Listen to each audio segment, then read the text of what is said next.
ការបង្កកំណើតរបស់ផ្កាថ្មជាលើកទី2នៅសមុទ្រកម្ពុជាឆ្លុះបញ្ចាំងអំពីស្ថានភាពទឹកសមុទ្រមានសុខភាពល្អនិងស្ថានភាពប្រសើរឡើង ថ្មីនេះតាមក្រសួងបរិស្ថានបានឲ្យដឹងថាអង្គការសត្វព្រៃនិងរុក្ខជាតិប្រចាំកម្ពុជាសហការជាមួយក្រសួងបរិស្ថាននិងក្រសួងកសិកម្មរុក្ខាប្រមាញ់និងនេសាទដោយមានការគាំទ្រពី Bubble Updike Center ខ្មែរ Updike Group និងមូលនិធិសង្សារបានធ្វើការបន្តស្រាវជ្រាវអំពីការបង្កកំណើតរបស់ផ្កាថ្មប្រប្រាស់ទឹកនៅប្រជុំកោះរ៉ុងនៃប្រទេសកម្ពុជានៅក្នុងអំឡុងខែកុម្ភៈនិងខែមិនិនាឆ្នាំ2025តាមការព្យាករណ៍ថាជារដូវបង្កកំណើតរបស់ផ្កាថ្មនេះជាឆ្នាំទី2ហើយដែលក្រុមការងារចុះស្រាវជ្រាវអំពីការបង្កកំណើតរបស់ផ្កាថ្មនៅក្នុងសមុទ្រកម្ពុជាបន្ទាប់ពីបានរកឃើញជាលើកដំបូងនៅក្នុងឆ្នាំ2024ហើយត្រូវបានរកឃើញសារជាថ្មីម្ដងទៀតនៅក្នុងឆ្នាំ2025ការរកឃើញការបង្កកំណើតផ្កាថ្មជាលើកទី2នេះនៅក្នុងឆ្នាំ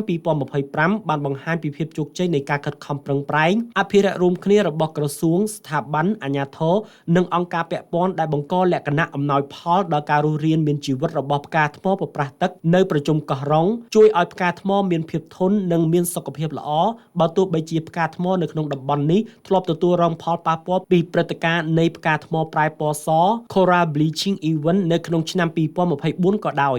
ឡែកឯកឧត្តមបណ្ឌិតអៀងសុផាឡែតរដ្ឋមន្ត្រីក្រសួងបរិស្ថានបានមានប្រសាសន៍ថាការបង្កកំណើតផ្កាថ្មនៅក្នុងដែនសមុទ្ររបស់កម្ពុជាដែលបានរកឃើញជាប់គ្នាពីឆ្នាំបន្តបន្ទាប់នេះជាសញ្ញាល្អដែលបញ្ជាក់ថាសភាពបរិស្ថានសមុទ្រនៅកម្ពុជាកំពុងតែមានសភាពប្រសើរឡើងនិងមានសុខភាពល្អខណៈមានការពង្រឹងសកម្មភាពអភិរក្សនិងការត្រួតពិនិត្យសកម្មភាពដែលប៉ះពាល់បរិស្ថានសមុទ្រយ៉ាងណាមិញក្រុមការងារកំពុងបន្តតាមដានសុខភាពនិងស្ថានភាពនៃផ្កាថ្មនៅក្នុងដែនសមុទ្រកម្ពុជាយ៉ាងយកចិត្តទុកដាក់ដើម្បីយល់ដឹងនិងកត់ត្រាទិន្នន័យអំពីការបង្កកំណើតរបស់ផ្កាថ្មដើម្បីទុកជាទុនក្នុងការតាមដានដំណើរការនៃការបន្តពូជនិងការរស់រានមានជីវិតរបស់ផ្កាថ្មនៅក្នុងតំបន់សូមជម្រាបថាការអភិរក្សផ្កាថ្មនិងការបន្តពូជផ្កាថ្មជាសកម្មភាពដ៏សំខាន់ក្នុងការការពារបរិស្ថានសមុទ្រដោយផ្កាថ្មមានតួនាទីសំខាន់ក្នុងការការពារប្រព័ន្ធអេកូស៊ីសមុទ្រជំរកសត្វសមុទ្របង្កើតតម្លៃសេដ្ឋកិច្ចតាមរយៈទេសចរណ៍និងនិរន្តរភាពនៃការនេសាទកត្តានេះបង្ហាញពីភាពជោគជ័យនៃការអភិរក្សធនធានធម្មជាតិ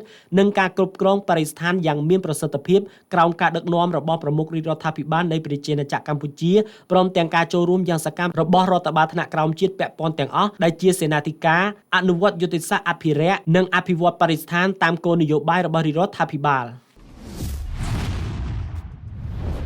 ត្រយ៉ង